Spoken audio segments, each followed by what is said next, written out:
Graham. Thank you. So let me introduce our presenters. First, I'll introduce Matt Wasserman, which I know many of you know. He is an innovation and sustainability executive with 30 years of corporate, nonprofit, and entrepreneurial experience. He's a strong social and environmental advocate, sits on numerous nonprofit boards, including ISLES, and co-founded Sustainable Princeton, developing one of the first sustainability-focused action plans in New Jersey. Matt is a certified climate change professional and recently co-founded Community Food Cycle, a company working to provide mobile, no-fuss food waste solutions for municipalities. And for those of you who have attended the Great Mind Salons, I always like to address when I've had their children as students. So I have had the pleasure of teaching Eli and Molly, Matt and Suki's children. So I had to mention that. I would also love you as their teacher. And I love them. Mm-hmm. I also want to introduce Sean Jackson. He became ISLES CEO in October of 2020 after having served as a board member and consultant to the organization. Sean has extensive experience in public policy, law, and real estate development. He previously served as state director for U.S. Senator Bob Torricelli before transitioning to the private sector as senior vice president at Rosemont Associates, a public policy consulting and real estate development firm. So without any further ado, I turn the program over to Sean and Matt. All right, thank you so much, Ellen, and good evening, everyone, and thank you for joining us tonight at the Great Mind Salon as we talk Trenton. Hope everyone's got their drink in hand, whether it be water or wine, so that you can enjoy the evening. Now, I know you might be asking yourself, hey, Matt, you don't drink white wine. And you're right, I don't normally, but as you may also know who I am, I don't like to waste things, and that's what we happen to have in our fridge tonight. So anyway, as Ellen said, I'm Matt Wasserman. I've been a congregant here at the Jewish Center for about 20 years with my wife, Suki, and our kids, Eli and Molly, both who had their B'nai Mitzvah at the Jewish Center. I'm honored to be talking to all of you tonight as part of the Salon series. And a little fun fact, it was my wife, Suki, who's here on the call tonight as well, who started these salons in the pre-COVID days, back when we could do them in person. But another fun fact is that she never invited me to be in the salons, but maybe I didn't have anything important to say back then anyway. So anyway, so if you know me, and if you listened to Ellen's introduction, I've spent quite a bit of time in the corporate world, but my passion lies in the environment and social justice and sustainability. I co-founded Sustainable Princeton, but even in my corporate role at Church and Dwight, which I spent about 15 years, I always had one foot in the nonprofit world, working with our employee giving fund to hand out millions of dollars to local nonprofits who were doing good work, or since we're here in synagogue doing God's work. And this is when I was introduced to Trenton back about 15 years ago, and to the organization ISLES, where I've sat on the board of directors now for about 5 years. ISLES has been planting gardens where there are food deserts in Trenton, remediating lead in homes, providing job training, and influencing policy, all for the betterment of the people living and working in Trenton. Now, I know most of you have seen the sign on the railroad bridge from US 1 into Pennsylvania, Trenton makes and the world takes. But we all realize it's been quite some time since that sign actually had any real meaning. Trenton's only 20 minutes from us, as close as Cranberry or Pennington, but unless you've been called to jury duty or grabbed the train to DC, or maybe been to a Thunder game, the likelihood that you've actually spent any real time there is probably pretty low. So let's just do a quick, informal, non-statistically significant poll. So by show of hands, just put your hands up in the air if you happen to be on the video. If in the last 2 years, you've spent any recreational time in Trenton, maybe a restaurant, you went to a Juneteenth event, an arts event, let's just see. Looking through. All right. Not too bad. Not too bad. Not a ton, but I can guarantee you, had I asked about New York City, Philly, or even Lahaska, all places that are further away, those numbers would have been much higher. But as the capital city, that's not how it should be. It should be a place we're proud of as New Jerseyans, a place we want to visit, or take our out-of-town guests. So tonight we're going to talk about the current state of Trenton, about some of the progress that we've made, what still needs to be done, and how the nonprofit Isles is helping bring that about. And if you're interested, how you can help as well. So what is exactly going on in Trenton these days? Well, for that answer, I'm actually going to hand the mic over to Isles CEO, Sean Jackson. Sean, a previous board member, has been CEO for the last 2 years, taking over from the founder, Marty Johnson. So I know he's been allotted about 45 minutes or collectively for the presentation, but we'd love for this to be more of a discussion. So as Ellen had said, if you've got questions, just type them into the chat. I'll be kind of taking, I'll be looking at those and I'll feed them to Sean as needed or we'll wait for the end of the presentation. And of course, by the end, we'll just do a more informal Q&A as well, where you can ask them yourself. So with that, I'm going to hand it off to Sean and take it away. Great. Thank you, Matt. And first to Ellen and for all your efforts and help in getting this organized and pulled together. I know there's a lot that goes on behind the scenes, so thank you for that. Moshe for minding the door here and getting folks in and settled. We appreciate it. And to the collective community here, grateful for the opportunity to share some thoughts. Matt and Suki have been special parts of the Isles family for many years, and we've been grateful for their support and their encouragement. Matt's been a stalwart on our board, and we're grateful not only for his energy and commitment, but the intellectual capacities and skills that he's brought to our organization and helped push us forward in some really key areas, as you might imagine, especially in the sustainability aspect of our work. I am pleased to have a moment here to chat with you tonight about the work we're doing at Isles. And let me just get the share screen button going here, and I'll share a little bit with you about our work and what we're doing. Can everybody see that okay? Great. As Matt said, I came to Isles just recently as the CEO. Many of you may have met or talked with over the course of 40 years, Marty Johnson, who started this organization. Having spent 4 years studying at the university here in Princeton. I guess we can technically be here in Princeton. I'm sitting in Hopewell tonight, but Marty started there looking at how do we make change and what are some of the theories of change.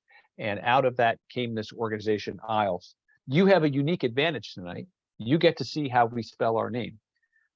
When I'm out on the cocktail circuit or at an event someplace and people say Isles, what's Isles? Is that something that goes down, is that the middle of the theater? Is that the the entrance down in church? What's Isles about?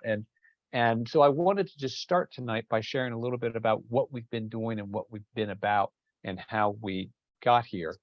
Our mission is focused on really sort of 2 key areas, if you will. It's fostering help to encourage and support folks in finding their own path forward. And then how can we help and advance healthy, sustainable communities?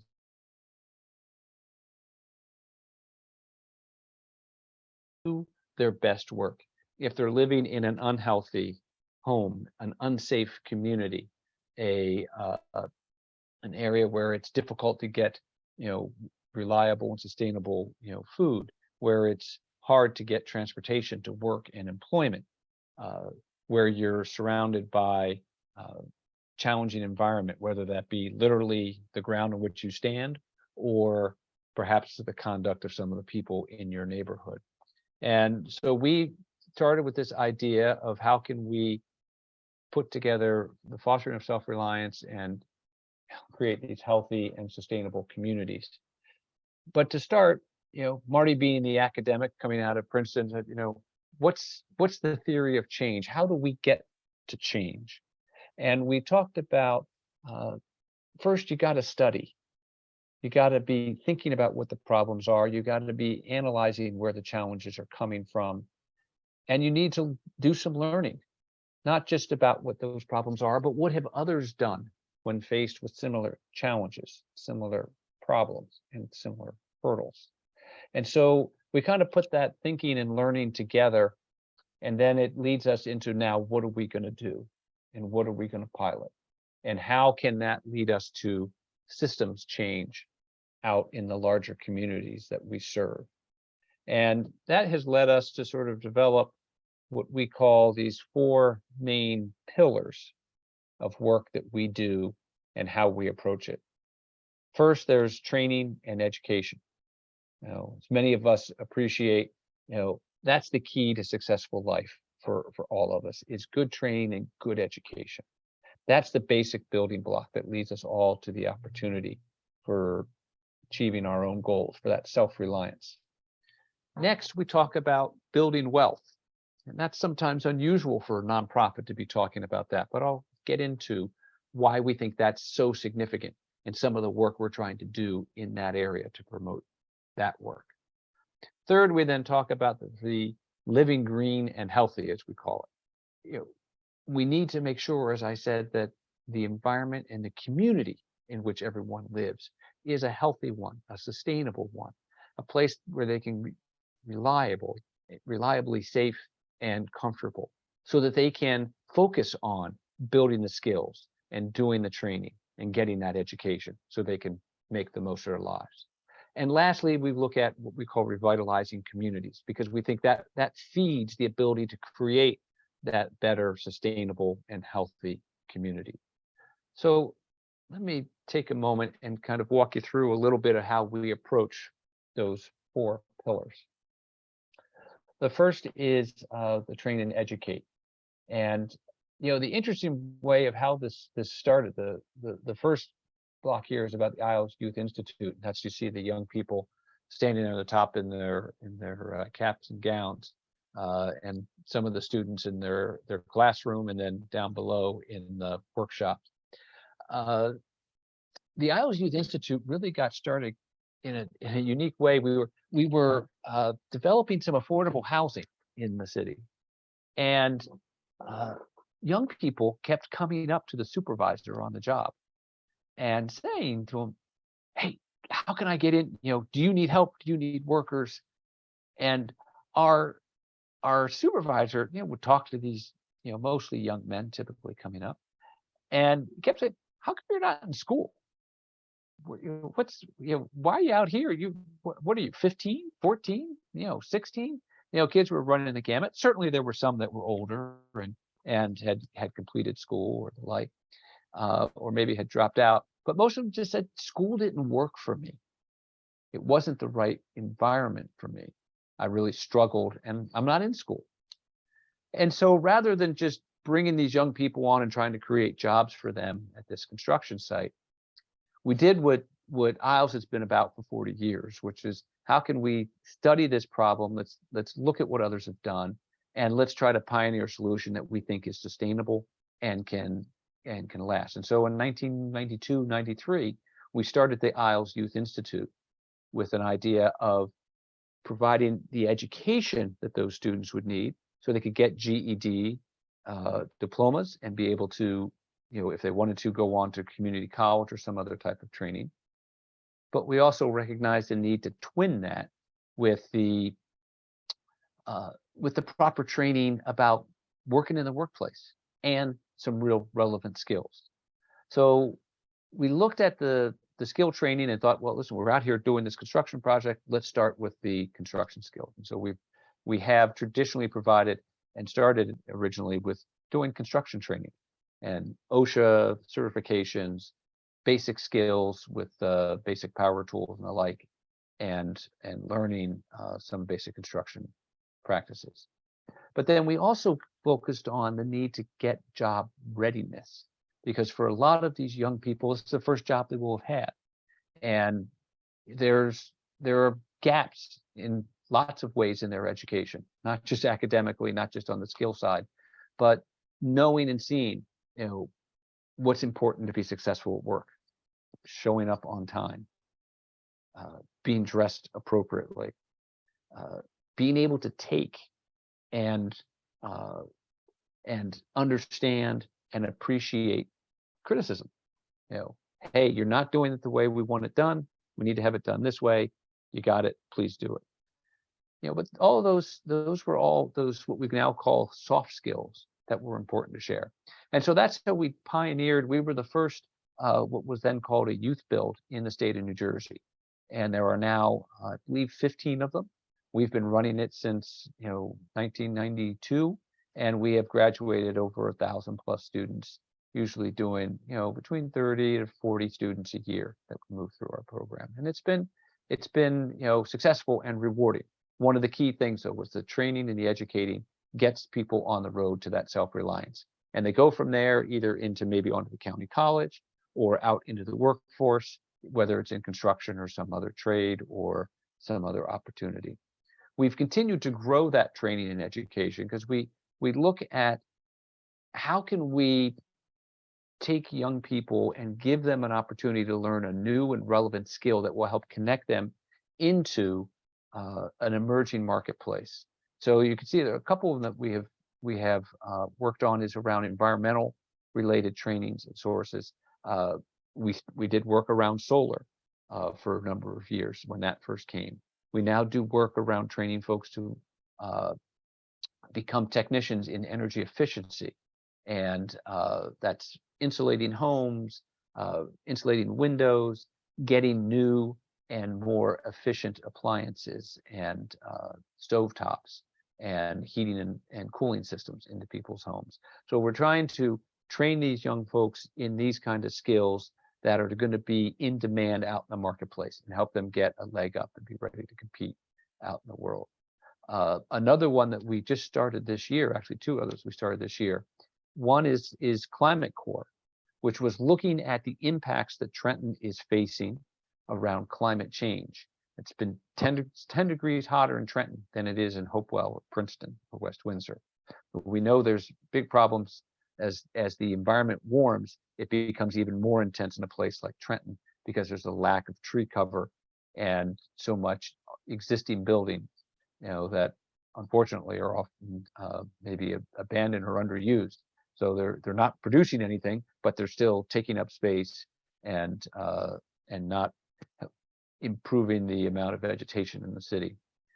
So we've been working on that issue. We've been working as a community that's on the riverfront and suffers from storm surges that come up the Delaware. We've been working on trying to improve the ability of the city to absorb floodwaters when they come, with constructing wetlands and dealing with stormwater.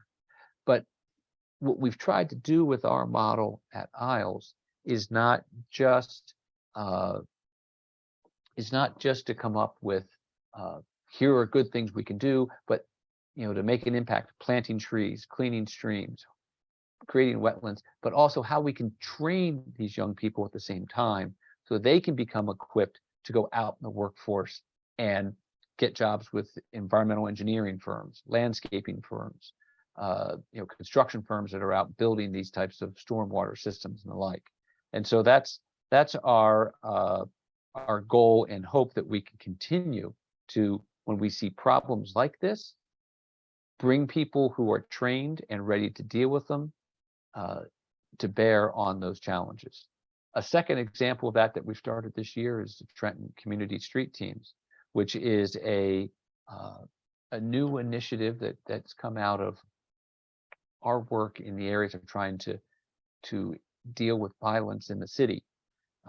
We're not police officers, never tend to be, and won't, but we've, as an organization, realized if we're going to create that healthy, sustainable environment and community, safety's got to be, a key part of that. And so we have for a number of years been trying to create what we call an environment that's intolerant to violence and criminal activity. What are things that we can do to help make this community a place that, crime is not accepted and it is safer and healthier for all there. And that's meant working with young people over the years, creating councils and giving them an opportunity to speak out about change they'd like to see, creating opportunities for young people to do other things and have after school activities and evening and weekend activities, to build relationships between the police department and community leaders so that there's dialogue and communication between them and less of a feeling of confrontation and strife. That prior experience kind of put us in the position as the city started to talk about creating this sidewalk-based, community-based team of individuals that would go and work in the community and try to calm situations where violence has happened to prevent retaliation from coming. So the street teams has been going for about 4.5, 5 months now. We're just getting it off the ground, but we've done a lot of training and preparation with these members of the community, some of them formerly incarcerated themselves, all of them folks who care about what's going on in their neighborhoods and wanted to be a part of trying to calm and counter some of these criminal challenges. That's come together to take that skill training and then help us deal with this challenge around crime. And that's been, a exciting process to watch. Hard work, not easy, but another example of how we're seeing a challenging problem and looking to see how we can, with proper training, make an impact on it. So that's pillar one, train and educate. This is a picture you can see the Climate Corps team. I try to get out a couple times with them over the course of the summer and work, and you can see some of the things that we have done and the areas that we've worked on, the community forestry, the stormwater management, the urban agriculture, and also supporting the energy efficiency and the weatherization work. It's been an exciting group of these. The fella, trying to think, I guess should I go left or right here? The first fella is working in a family-owned business and doing design work for gardens and helping to construct them. The second fella is started with us and is now working with the city of Trenton.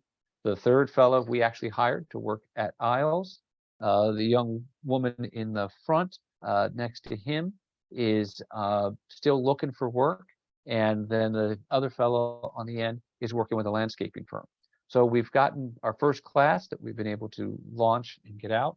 And we're excited to see that that's moving in the right direction. The second pillar we talk about is how do we build wealth? And we talk about that because I think it's something that we've all read the stories in the Times or other publications about, this yawning gap between, rich and the poor in this country, and how it's incredibly exacerbated, especially for folks of color. And, we looked at this organizationally and just felt like we can't ignore that problem. And what are things that we can do to help encourage and support wealth building and wealth creation among residents in the communities that we serve? So we created what's called Isles Financial Solutions, which works with creating budgeting and savings classes to teach people about what are good financial practices. And we discovered as we worked with families on this, that the biggest crisis facing most families in our communities is really the lack of good credit, that many of them haven't had credit cards, may have had some debt issues in the past, and that this becomes a real barrier to our ultimate goal there, which you see is the first-time homebuyer program. And so we have looked at, how can we help support those families? We teach budgeting classes. We work with them on their credit scores. We developed an app so folks can have it on their phone and see what it is that will make whether a purchase fits within their budget and the like.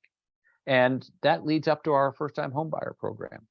And this last couple of years have been challenging with COVID and the ability of folks to have retained employment. So a lot of our folks in our communities were hard hit because they lost employment opportunities and the like, because some of their jobs just went away because there weren't offices to clean or restaurants closed or other lines of employment for them weren't available to them. But we're continuing to work at it. We've had good success. We've unfortunately also had to work with families around foreclosure prevention because that is the other side of the coin, as you might imagine, and we're still struggling to help keep those families in their homes so they don't lose their investment. But those are the different ways we work with families to try and help build their wealth and get them on the road to, again, self-reliance. When we talk about living green and healthy, that third pillar, the real core to it really is around making sure that people's homes are not a place that's making them sick, frankly. And tragically, we've seen that happening all too often.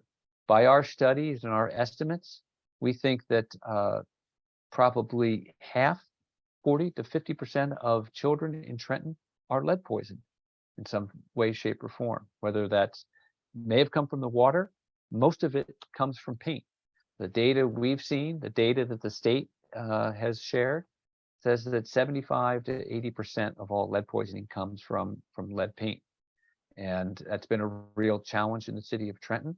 It leads to educational problems, emotional behavioral challenges, and other health issues that we don't fully understand, but we know it impairs their ability to succeed. So we've taken a real lead as an organization in trying to tackle the lead remediation challenge. We can talk about that later if you like, but that's been a really core issue we've worked on to make sure people are living in safe homes. As we've gone into people's homes, did work on the lead issue, we'll notice other things. Mold maybe behind the refrigerator. You might see cockroaches or other insects in the house. We know the mold is a huge problem, and it's no surprise that Trenton has such high levels of asthma.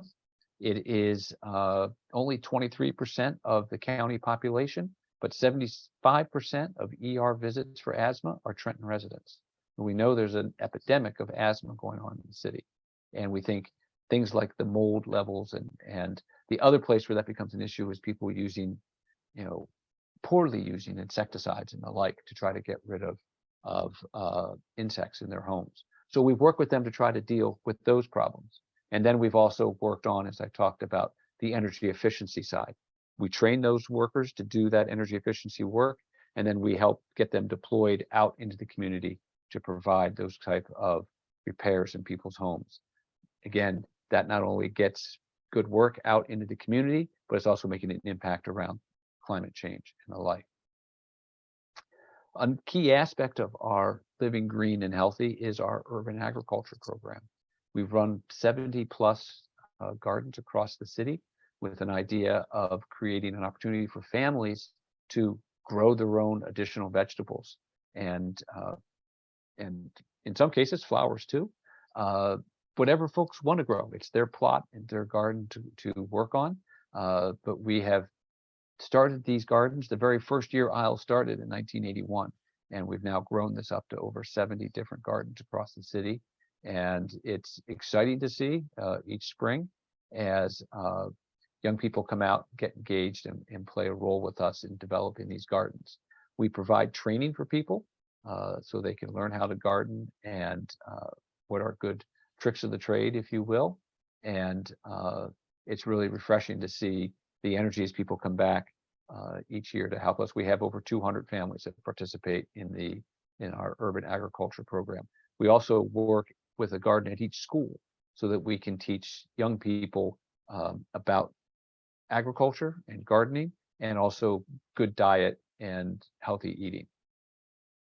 The last of the four pillars is around revitalizing communities, how we try to look at the longer term, the big picture, to figure out how can we help plan and improve these communities so that there is more quality housing, that where there are vacant properties, we can either turn them into gardens or try to turn them into housing, and also work on larger projects that can bring larger scale housing development. So that takes planning, that takes coordination, and working with members of the community to come together and develop these plans, build consensus, so that everyone is involved in the decision and has a stake in the successful outcome. Now, there are a couple other ways we've been trying to revitalize these communities larger. One is Governor Murphy's office selected Isles to pilot an electric vehicle rideshare program.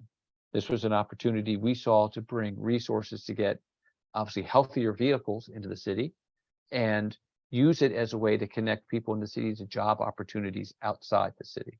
And when folks aren't getting transferred, getting rides to jobs, we'll then be able to use it to take seniors to doctor's appointments and to do food shopping. So another unique way we're trying to build the infrastructure for electric vehicles.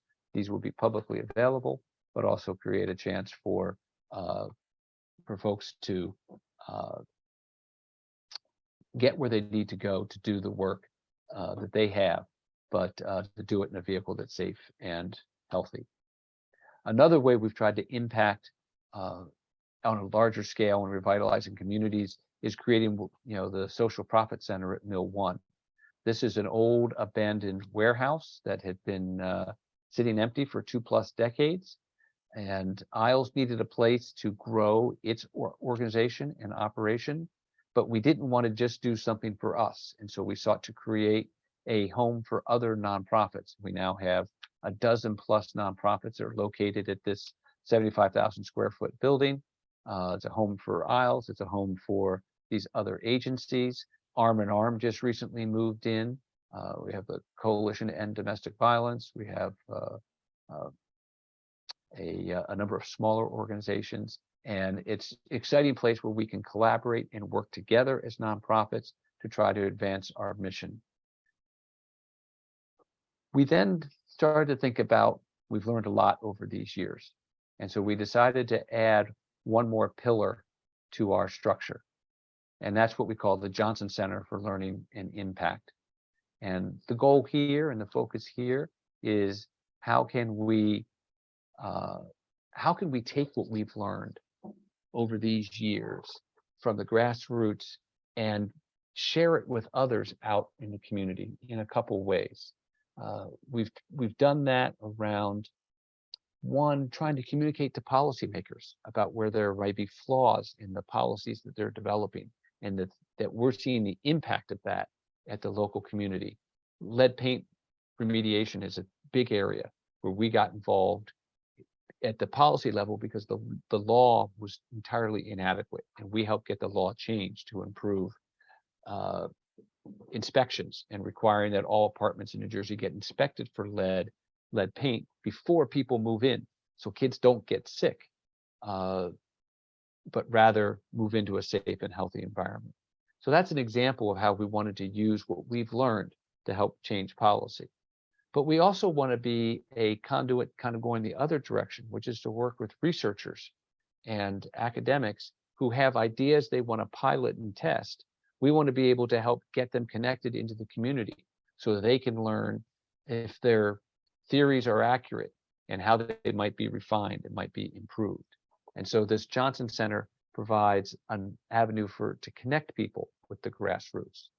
But we also wanted to use this as a way to connect with other nonprofits and share what we've learned and hear what they've learned. And you may have, if you were on the beginning, heard me talk a little bit about the Isles Forum that we sponsor in June of each year, where we have 15 different seminars over the course of a week.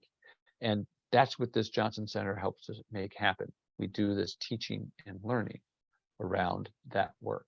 And that's been successful and inspiring. And lastly, we want to work with young people and talk about how they can make a career out of what we call social entrepreneurship, how they can make and be well trained to go out and be effective doing this kind of work. So that gives you a sense of how we're approaching some of these challenges.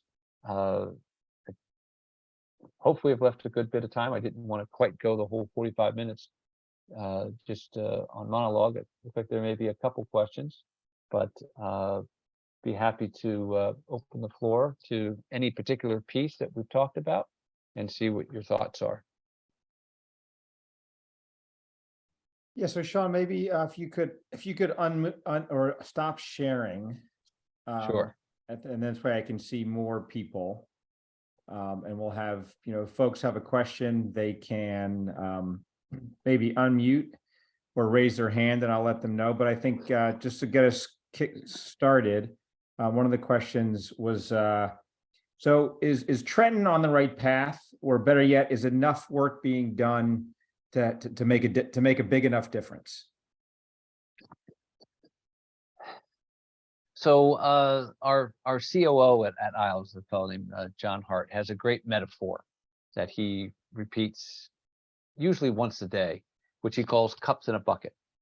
And that the sense is that we have a big bucket full of problems and challenges and hurdles to overcome. But we also have a lot of people who are engaged in trying to deal with those challenges. And if it was just Isles with one cup in that bucket, this would be a daunting challenge. But we have a number of people in this community that are working together effectively to drive change and to deliver change, and it's happening. There's probably been a lot of folks who've seen some of the challenges politically that have been going on for the last year, but with a new council soon to be seated, hopefully the political machinery in the city will be working together more effectively. And I think that will be a welcome change. But there's progress happening. It's the challenge is we need more folks in the boat helping to pull the oar in the right direction. And we need the folks in the boat to all be pulling in the same direction at the same time. But and that I see happening. I'm encouraged by what we see. It's the biggest challenge I would ask people to have is just patience, because these are challenges that didn't get developed over the last 6 months or even the last 6 years. These have been challenges that have been going on in some cases with the city for several decades. And it's not a unique phenomenon to see what's going on in some of our urban environments. But we don't have all the tools in Trenton that, say, a Newark or a Jersey City or a New Brunswick has. And so we have to figure out some different approaches to how to deal with some of those problems. But I go back to the cups in the bucket. We have a lot of good people who are concerned about it. And that's one of the things that I think it's important for folks around this table and this conversation is to be willing to come and engage. As Matt asked at the beginning, how many people just come down to Trenton, whether it's to go out to dinner or to go to the War Memorial to see the Philharmonic or a performance. We all need to care enough to engage. I got really engaged with Isles. I'd been on the Borough Council here in Hopewell for 6 years, and I was deciding whether I was going to run for another term. And so happened we had a vacancy on the council. And the way it works here in Hopewell is folks just kind of put their name into the borough clerk, and the council would look at all the resumes and names and decide who would be somebody new to pick. We must have had 10 or 12 people that came forward and said, "Oh, I want to be on. I want to be on." And so I sat there and looked at it. And I said, "Boy, we got a lot of great people here who want to get engaged. That's wonderful. I'm going to pass the baton to one of them," because I was working in Trenton and I was seeing the challenges, the vacant housing, the other hurdles, the things that needed tending to, and decided I want to get more engaged in what's going on in Trenton and try to be, helping to drive that change forward. And that's what Isles has been doing for 40 years. We've changed the law around lead, and we're now have, remediated over 500 homes, and we've increased the funding in the state budget so that we're on target to now remediate several hundred homes more over the course of the next year because of changes that we help make happen in public policy. We were helping to drive the construction of affordable housing and the like. There's good things happening. We just need to keep positive and have more folks engaged. Cool. No, that's great. And actually along those lines, the next couple of questions are around volunteer opportunities, specifically for families or young kids, or and what other organizations Trenton does Isles work with to provide some services.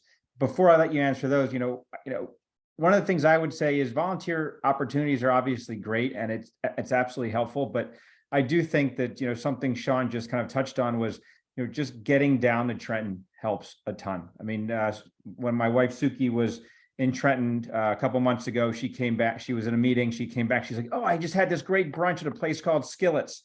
It was really awesome." So the next weekend, she and I went down for brunch at Skillets, and it was great. And, it was probably, 1/3 the cost of the Princeton diner. And it was great food. So, just doing things like that also just kind of helps, in the rebuild of a town, of a city.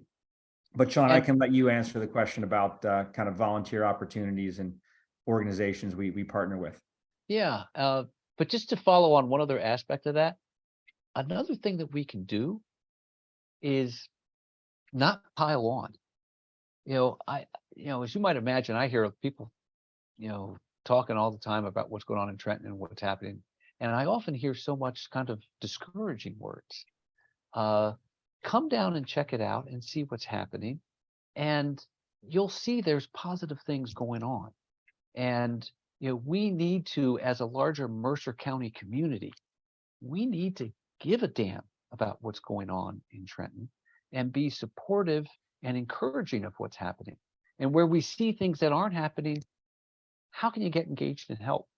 The Capital Y is doing great work around recreation, but also education and tutoring. Task is doing great work providing emergency assistance, but also job training and working with those families. Our work is not quite so easy to dive in and volunteer with. There are ways you can do it. If you have the time to come be a mentor for one of our students at the Isles Youth Institute, that's a good, meaningful way to engage. If you're interested in working in one of the gardens and want to come down and help us at the start of the season to get gardens prepared and the like, that's a good way to get engaged. But our work that we do is a little different. It's longer term, training people how to do energy efficiency work and how to change out an old heating unit for an energy efficiency piece of equipment. Take specific training. I don't know that there are too many folks on this screen that can do that type of thing. But there are other ways that you can help us. Whether that is perhaps hosting a gathering of your own so we can share with folks what the work is that we're doing and have further conversations about this work. Come down and maybe bring some friends with you to show them positive things that are happening in Trenton. We obviously always grateful for financial support to help us continuing the work and the growth of what we're doing. If there are particular things you might be interested in, I'll put my email and contact information up again before we depart. But you can certainly reach out to me, and I can try to either find a way to plug you into the work we're doing or the work others are doing. But there's such a crying need, and there are so many ways that we could connect community to community. I'd love to take my kids are off in college now, but I try to get them come down with me from time to time when they're home to just bridge that gap and make that connection. I was really pleased just this past week that the youth at Hopewell Valley High School did a fundraiser with donated clothes that they brought in and did sort of a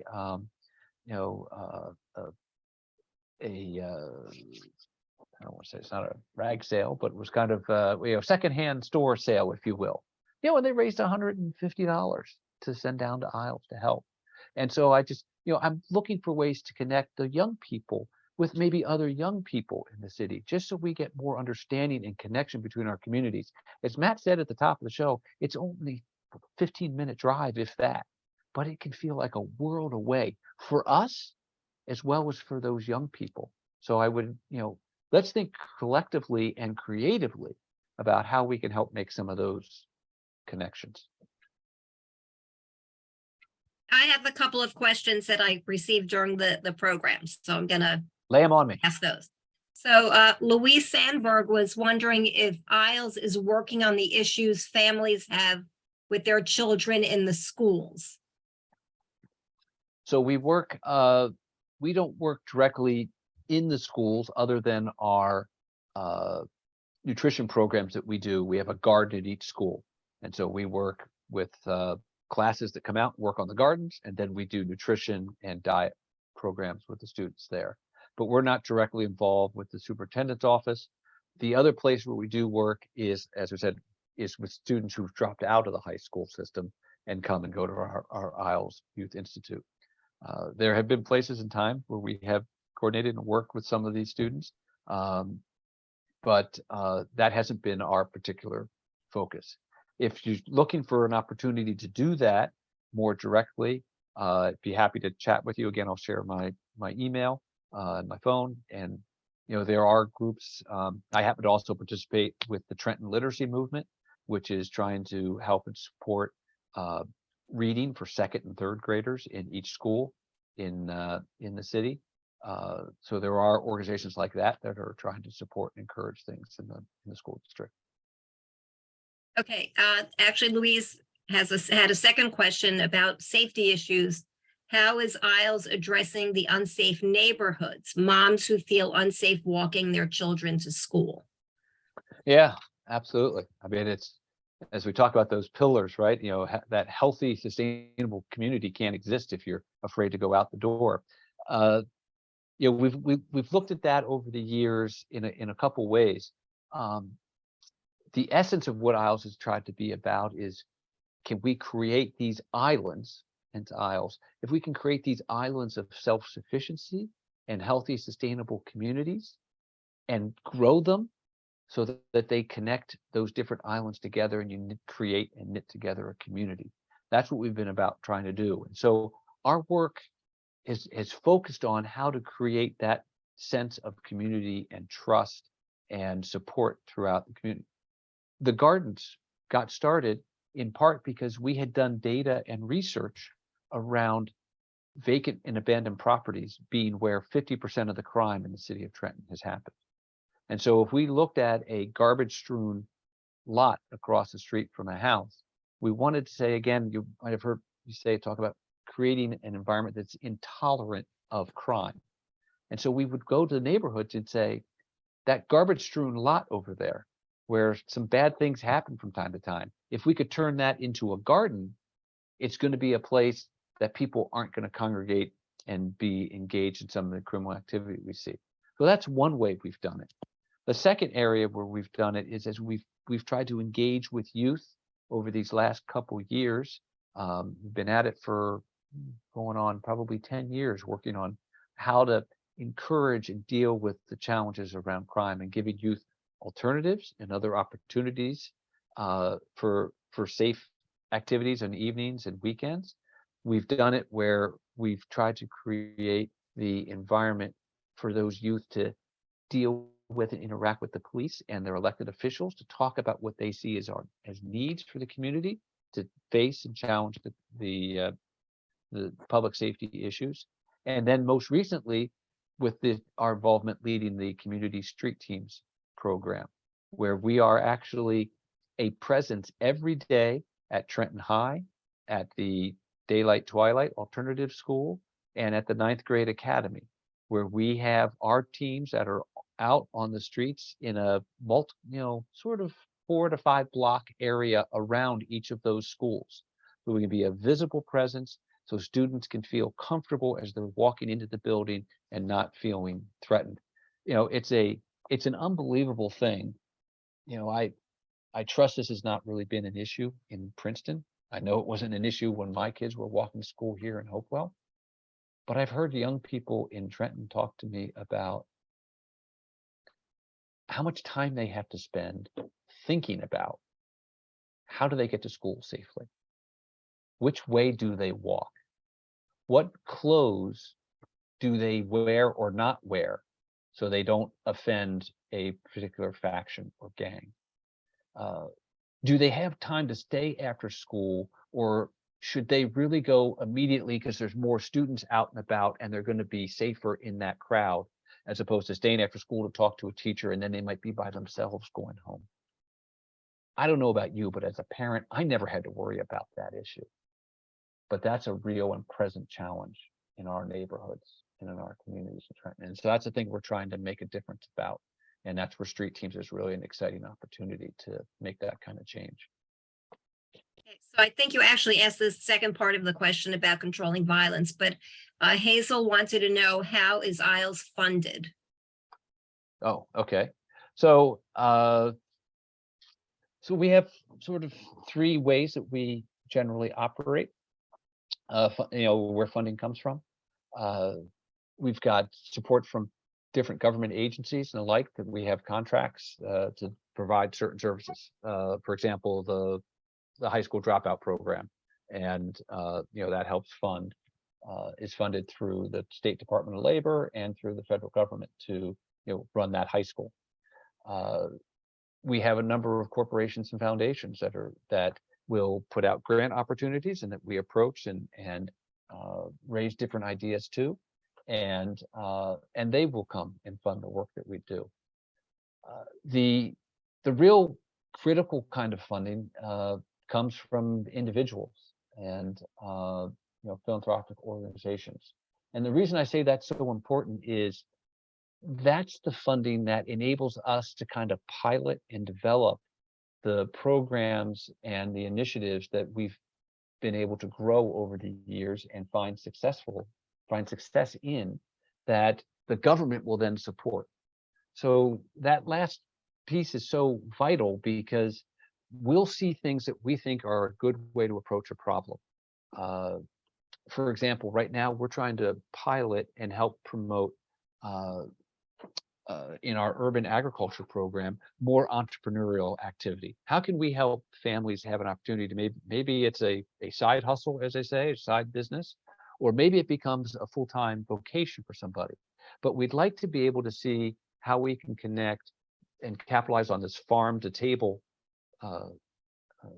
world that's become very popular and generate new business opportunities for folks either on a small scale in one of our urban gardens to grow vegetables and the like and sell them at a farmer's market, or maybe get into canning and the like and be able to sell them in a store and deal with some of the challenges of food swamps, as we call them. We don't call them really food deserts. It's not that there's a lack of any place to buy food in Trenton. There's a lack of good places or good food to be bought in Trenton. There's a lot of lousy food. How maybe these could be opportunities for folks to be selling vegetables in their local corner markets. And if that really grew and succeeded, could we help develop a business where there's a robust farm to table opportunity? So developing a program like that, though, that takes time and that takes energy, and it takes helping to design and support and create the infrastructure to do it and to figure out what's the right approach. The government won't fund that. They don't support that kind of work. They want to know that you've built it, you've designed it, it's been proven, and it's been succeeded.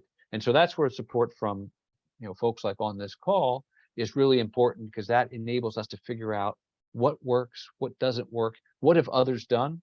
I'll go back to that think, learn, and do combination. We spend a lot of time studying the problem, hearing what others have done, what's worked, what's succeeded, and then get engaged in the doing of it. And when you do that properly, you find that you get a model that can be sustained by funding from foundations or corporations or government resources. So that's kind of the three different ways we make our funding work. So Sean, Okay, sorry. Oh, go ahead, Matt. Go ahead. Sorry, just because we had a question here from Brad, kind of along those same lines, but just so is there public sector support, non-financial, that you're seeking to meet some of the strategic initiatives that you've outlined? Non-financial.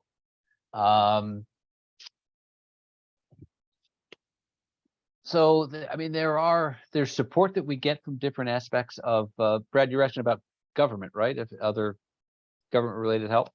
So there can be training and support that comes, but most of the government help that we get, I'm trying to think of a couple examples of where there might be something that's not just grant related. There may be training and support that they will provide in certain places, with the training of teachers on occasion and new testing methods or things along those lines. But most of the support that we're getting from the state and local government is here's a grant program. And that's the challenge that we face, because it's very much driven to, this is the output you have to get. Show us how many of these you do, how successful they've been. It's been a real challenge, for example, around lead remediation, because we've developed and pioneered what we think is a really effective way to do the lead remediation. But specifically, the federal government programs are very difficult and require you to follow these very strict guidelines. For example, one of the federal requirements to do lead paint remediation is we have to get Social Security cards for everybody in the property, in the home. I got Social Security cards for my kids when they were fairly young, but I didn't have it for them when they were 2 years old. And so if you can't get that, for example, then that home doesn't qualify to get into the lead remediation assistance program, which just seems crazy, because those little kids are the ones who are the most likely to get lead poisoned. And once they get lead poisoned, we know they're 30 times more likely to fail reading by the math, reading and math classes by the time they're in 3rd grade. They're 7 more times likely to drop out of high school, and they're 6 times more likely to end up in the juvenile justice system. But we can't get the federal government to get off that requirement, because it got written into statute at some point. We'd have to get the Congress to change the law, and it's incredibly frustrating and complicated. But unfortunately, that's most of the way we get help from the government is in some type of funding along those lines. I have 2 more questions here. What is the status of potable water in Trenton from Mark McLaughlin wants to know? So there's been a lot of stories about the Trenton Waterworks, and it, as you may well know, serves not just Trenton, but a number of the surrounding communities. The state DEP, after trying to stay out of it for many years, has finally come in, and because the aforementioned current city council was having trouble getting to agreement on funding the some of the work that needed to be done, the state DEP has essentially come in and now is running the Trenton Waterworks and dealing with some of those problems. My understanding is that the water, I don't want to be quoted on this, so if you have an issue, you should probably call the Waterworks directly if you have a particular need and question. But I believe that they have made the corrections they thought needed to be made. I'm not aware of any reason not to be using or drinking the water from the Trenton Waterworks. Okay. Last question from Ray Bethia. Hello, my question is about the Social Profit Center. I'm the director for Trenton Youth Wrestling, which is a nonprofit organization in the city. We offer free wrestling opportunities and tutoring for our participants. I'm curious about how to connect with the group for collaboration with other nonprofits and about the opportunities for using the space. I don't have a lot of gymnasium space at the Social Profit Center. That's an interesting idea. There may be ways that we can help you. What we're about at the Social Profit Center is how we can connect and leverage relationships amongst not just people who have space in the building, but we really ultimately want to create it into a hub and a place where all nonprofits can come and network. So again, I don't know how much time we have here, but I'm going to just for a second go back to screen share, just so folks can see my contact information again. And please feel free to give me a call or to email me, and let's get in touch, and I'll figure out who we can try to help connect with that might be able to help with facilities. We may be able to do either help with some of the mentoring or the education issues that you raise, or again, be able to help connect you with folks who are also doing that kind of work. It's back to that larger principle about cups in the bucket. There are a lot of great people doing really great work in Trenton. We just need more hands, and we need more encouragement, and we need more support, because the challenges are big, and the community doesn't have the resources to tackle them all. And that's why we're certainly grateful as people are willing to step forward and help play a role. I know we exhausted Ellen's list, at least for the moment. Matt, do you have any others?